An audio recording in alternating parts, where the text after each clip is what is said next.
Hello and welcome to another episode of Thrillos International, your number one English source for all things Olympiacos. My name's Costa. I'm joined by Evan Fournier next to me. I told you before you shaved your head, and he's like, "Oh my god, did you do that in honor of Evan Fournier?" I've got Martial from France, Olympiacos FR. How you doing?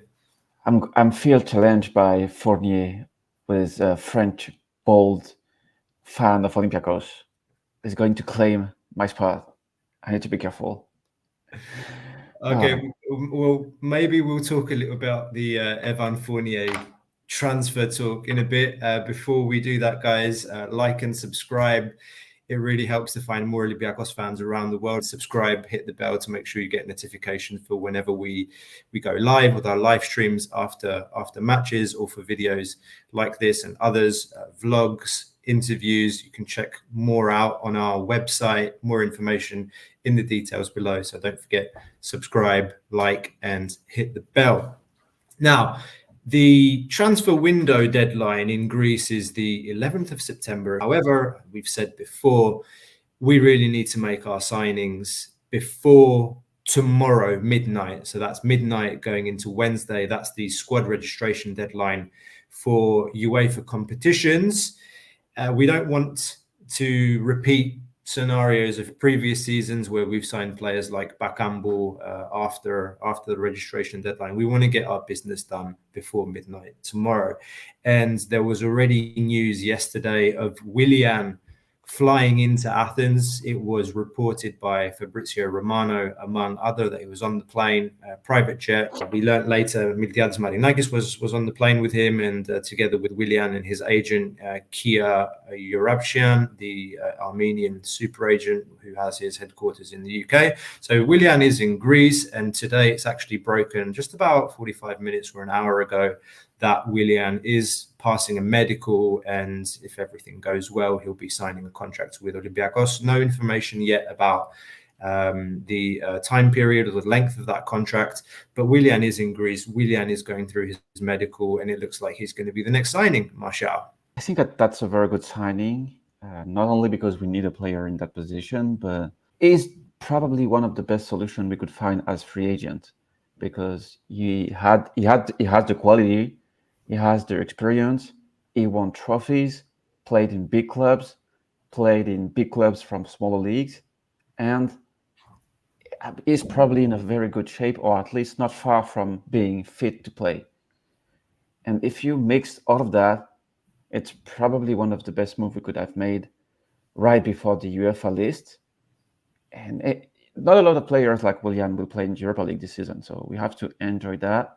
We have to be both patient, but I think the international break comes at a very good moment. Like the way the things are, we have until September 3 or 4, I don't remember, for the Europa list, and then we have the international break. So that's perfect. Like everyone that will come, we have some like 10 days probably to train. We need to take advantage of that, and in that way, Willian is a very good move for me.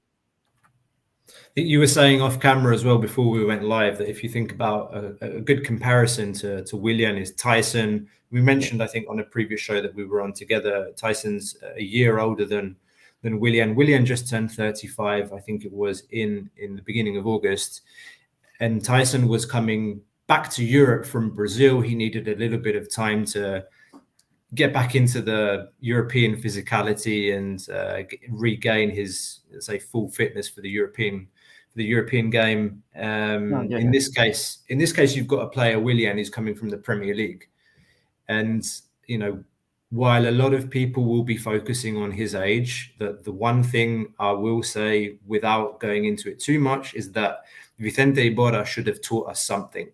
And there are other examples as well, but him in particular, because of his experience, his pedigree, the fact that he's won trophies before, European trophies, I really think that this is a good signing. I'm fully behind it, 100%. This is not a Pedence replacement or an alternative. This is a signing that's needed to bring experience into the locker room and quality onto the field. And again, it's one of those things where we've reduced the average age of the squad. You need a couple of players like that, and I really think that this is one where we can benefit. And again, it's a free transfer, and personally, I'm really not worried about his fitness levels. Like, he's a model professional. No, I think you said something very important. We should not be comparing the new signings. I know it's the easier thing to do to compare the signings to the former player we had, but we should be operating in a different way.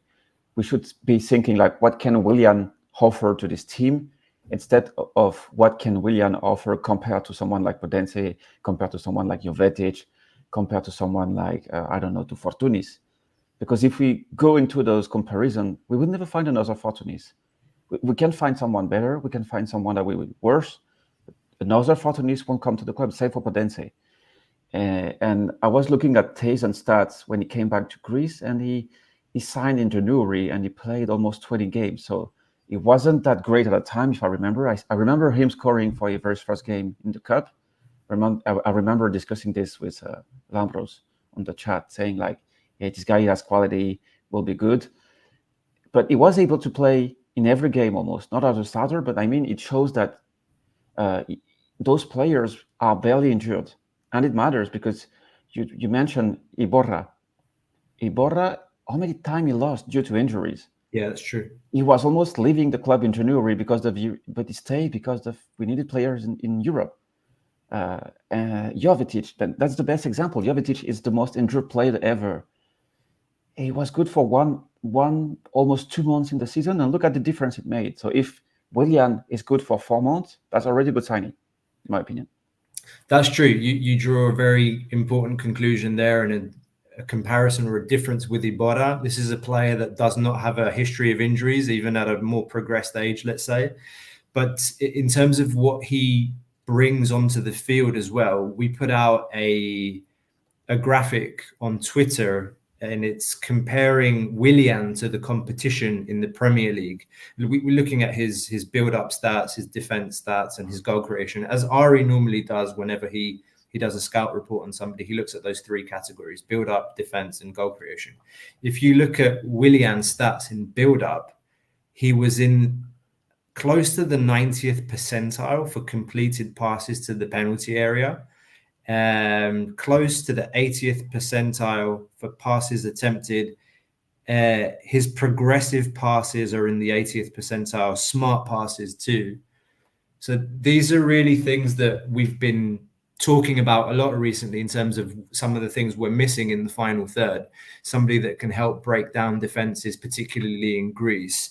And, you know, some people will say, oh, maybe he's still not fast enough or he's not fast enough for the European games anymore. I beg to differ, but really it's a player that can play on the wing, notably on the left, but you could also drop him into the hole and give him more of a free role behind the attacker, and he can pull strings, he can shoot from outside the box. You know, what can we say? What more can we say about a player that's made more than, I think, 70 or 80 appearances for the Brazilian national team?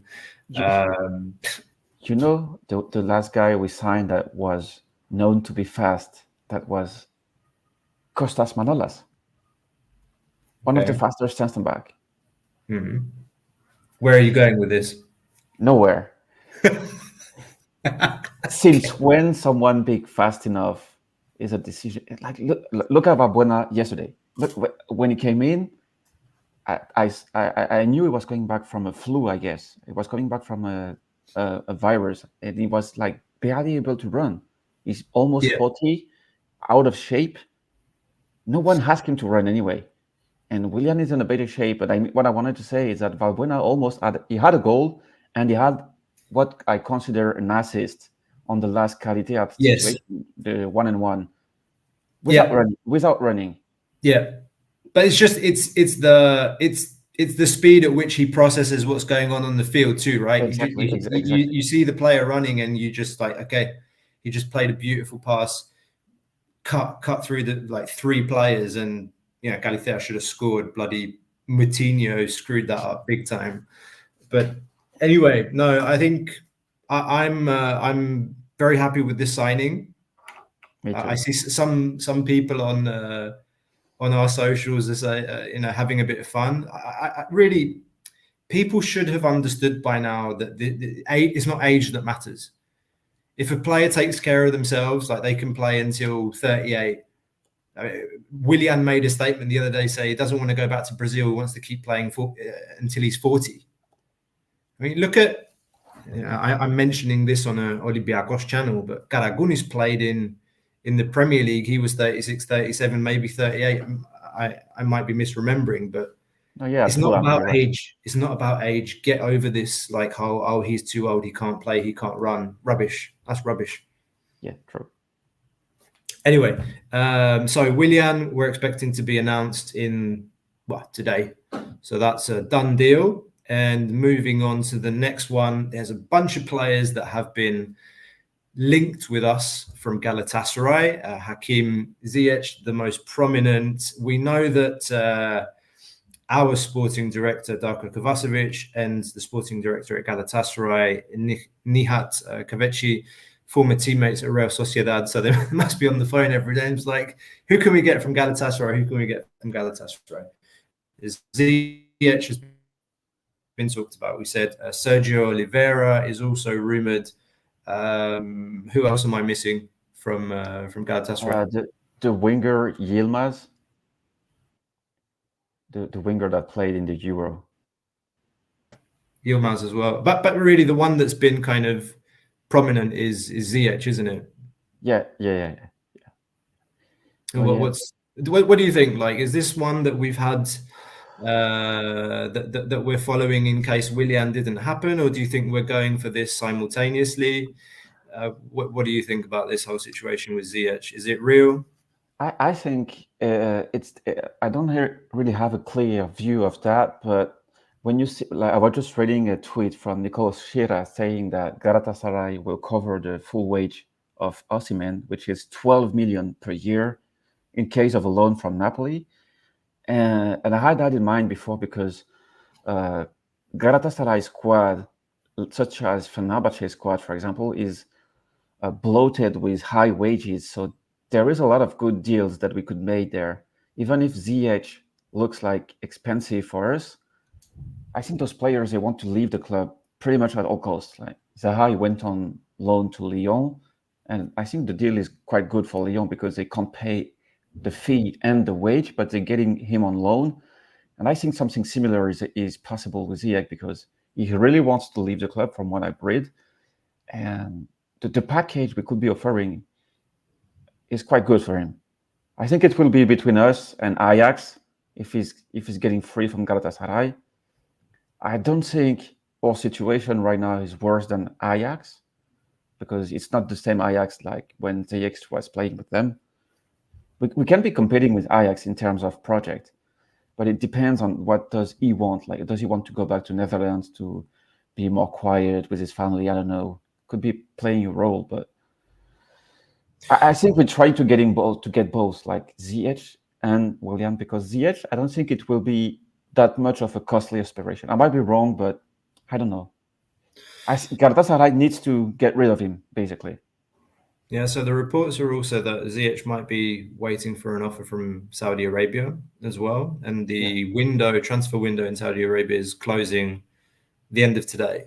So that will at the minimum be ruled out by the end of today. If Ziyech doesn't go to Saudi, it would be, I think, between us and Ajax.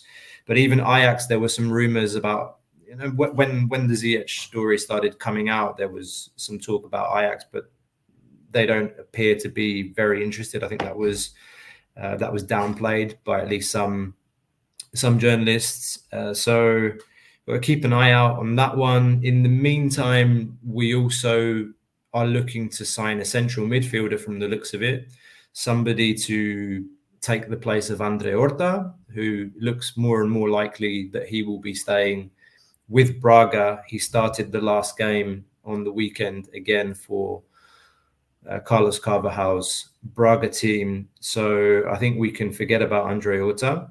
Unfortunately, I'll say, because I enjoyed him as a player. I think he brought good things to the club. I loved his energy and his ability to come off the bench, change the game. Sergio Oliveira is a name that's been mentioned. I think is very different profile from Horta though. And then we've been hearing about Azzedine Ounahi again. Is there anything new coming out of France, at least, or from your club Marseille about a possible move there? He's not featuring. Is he even in the squads for the games? I think he's not in the squads, but he's not in the group of players that we call that the loft in France. In France, the small group of people that are cut from the first team that needs to train with the B team or apart from the first team. In this group, we have Mbemba, the center back, and we have Veretout, the midfielder. But Ounahi is not in them. I think if he doesn't find a club by the end of the some markets like Greece or Saudi Arabia, he will go back to the team and be counted as a rotation solution. But I think it's the same situation than Ziyech, because I don't want to be wrong on that, but I think the club will be able to have quite good deals over the next two days. A lot of club needs to offload players, and they will probably accept loan with options or loan with part of the wage that is covered by Olympiacos, and we have a big opportunity in there. I think people need to realize that the opportunity is quite huge, because we offer possibility of winning a title, playing in the Europa League, and in a decent team with good players, and of course a nice wage. I'm not even mentioning the fact that you live in Greece, in a nice country, etc. The package is quite deal. It's quite nice for the ending of the market. So nothing new on Ounahi, but I'm quite confident that the time might be playing in our advantage. Of course, the timing is quite short, but could be in a situation where we end up having 3 Moroccans on the team: Ziyech, El Kaabi, and Ounahi. Yeah, but also, it comes back to I just will jump on what you said about Horta. You enjoyed the player, and so did I. But I think the main it comes back to Willian too. What made the team so good starting from January is that every player that came was fit to play. Carmo was not counted at Porto, but he needed no time to be ready. Horta was ready. Chiquinho was ready. Who else came in January? Gelson wasn't ready, and it shows that because he struggled until the last of the season. But having Willian, if we can have Ziyech, he played for a few minutes in the beginning of the season with Galatasaray. I think Ounahi is ready to play. Might not be at 100%, but it's nowhere near the level of Marcelo or James or not even Scarpa or those players. Yeah. Because every player that we will be signing by the next 2 days will be ready to play, in my opinion. 80%. And that will make a difference. Okay. And the last one that we have is... Surely we're going to get a third loan from Nottingham Forest before this window's closed, isn't it? We're allowed to loan 3 players, aren't we? Yes. Are we going to see another one from Nottingham Forest? There's some rumours going around. Again, we know that Forest are trying to get rid of Weizhou Huang. No, thank you. We tried and tested recipe, failed. Emmanuel Dennis is also somebody they're trying to get rid of, but I don't think so. There were some rumours about Nicolas Dominguez. He's a player that was signed by Forest last season. It was from Bologna. He's an Argentine player with an Italian passport, central midfielder, but he was used in a rather peculiar way by previous coach at Forest, Steve Cooper. He was used out on the left. Some rumours going around today about him. I'm not sure, but keep that in mind. If for example, Ounahi doesn't happen, but I think that you and I both agree the one that makes the most sense as a loanee from Forest is probably Harry Toffolo, because Forest now have Ola Aina at left back, who's their starter. They got Alex Moreno from Villa on loan. Richard is gone, and Harry Toffolo is basically third option right now at left back, and we need a left back. I think it's plain for me to see Like Ortega can't play the entire season, 40, 50 games without a rest. Apostolopoulos wasn't even in the squad on the weekend. I don't know if we're considering Castilla as a backup left option, which I don't really like. So Harry Toffolo is the one that makes sense. Yeah, and also I think that what we mainly need is a more reliable. So we basically need an upgraded version of Kini, meaning someone that is able to play 25, 30 games if needed. Like, I don't expect the guy to be top player. I just expect him to be reliable. And I think Toffolo probably incarnates the most what I consider a reliable player. I don't know much about the player, to be honest, because I don't watch closely Nottingham, and I don't. This guy doesn't ring a bell to me. But when you look at his resume, I think he's a good version of like a mix of championship and Premier League player, like someone that is. I think he is 29, and he basically played in Championship, League One, League Two. So that would be reliable, not extraordinary, but I think at least it wouldn't create trouble if he's not a starter. So they signed Harry Toffolo in the season they went up, and it was a player that played for Huddersfield that were managed by Carlos Corberán, and Toffolo was playing for them in the playoff final to go up, which Forest won, of course, and then they signed him for 2.4 million. So definitely, when you mentioned Kinney, it's quite a good comparison because I think Toffolo's definitely got that physicality in his approach. His technique's not bad either. So I think that Kinney's a pretty good comparison, albeit like we are talking about a clear left back, like left-footed player with the same kind of characteristics and same kind of combativeness in defensive positions. So I think that one's the obvious one if we're choosing a third option, and maybe it's one that won't piss off Nottingham Forest fans as much, seeing as he's not he's not being considered by them. His contract is ending next season, however. And also, if we get I think we should also compare him to Biancone, for example, because when you get a player from Nottingham, in my opinion, he should be playing in position in which you can have a rotation without damaging the team that much. Considering the fact that you play in the Greek league, surely Toffolo is good enough to play 15 games if needed. If Ortega needs a break between Europa League games, for example, because we saw that Biancone in the Greek league was more than decent. I'm not going to say he was the best player of the team, but it was more than decent because he had a solid basis of tactical knowledge, good physical abilities, and is quite young. He's not done yet for football. And I think Toffolo belongs in that category. Given the fact that in the Greek league, you can win the league with, I don't know, Haji Safi as a left back, you can win the league with Sastre as a right back. In some position, the quality isn't probably the best. Quality-wise, Richards was a very good player. We all agree on that. But in football, it's not enough to be a consistent player. Not reliable. Also, we struggled so much to have backup players for almost 4 or 5 years because we tend to think that people would love to see, I don't know, a tough Alex Telles, for example, sign for Olympiacos and turn Ortega into a backup. That's the worst thing you can do because you're both losing Ortega. If Alex Telles is not good enough, you're losing anyone.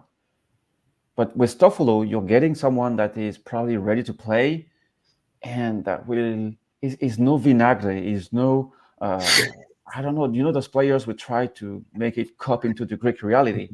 Yeah. So I'm not expecting wonders from this guy, but but he's somebody that can at least put some pressure on Ortega as well because he'll give everything in training and he'll come with a good attitude. The training stuff is under-spoken thing because like I don't want to be into I don't know the word in English, but English players more physical, Yeah. coming off championship, the most difficult league ever, and having someone like that in training could be good. That's all there is right now, right? Anything else? No. Nothing on the football front. Basketball-wise, we did start this show by saying that Evan Fournier is here with us. Jokes aside, there has been a lot of talk about Evan Fournier since last night. Apparently, he is now open to a move back to Europe. Olympiacos is apparently one of the clubs that is interested. There's not a lot of information right now. We just know we're interested. Apparently, we've made an offer. Real Madrid is also interested. FS, that would be an amazing move. If and when we know more, we will organize something separately to talk about the basketball team. We need to get Labro, Dimitri, and myself together at some point as well to talk basketball. Lots of exciting things happening there. More content coming your way via Thrillos International. Don't forget, before you leave, like, thumbs up, subscribe, hit the bell. More content coming your way. Tomorrow as well, we'll have a daily transfer special, maybe even a live before the window closes. It's going to be very, very exciting. So keep up to date with everything. Thrillos International, your number one English source for all things Olympiacos. Marshall, anything else? I'm trying to be prepared for the madness that will come. Exactly. It's getting spicier by the minute. Yeah.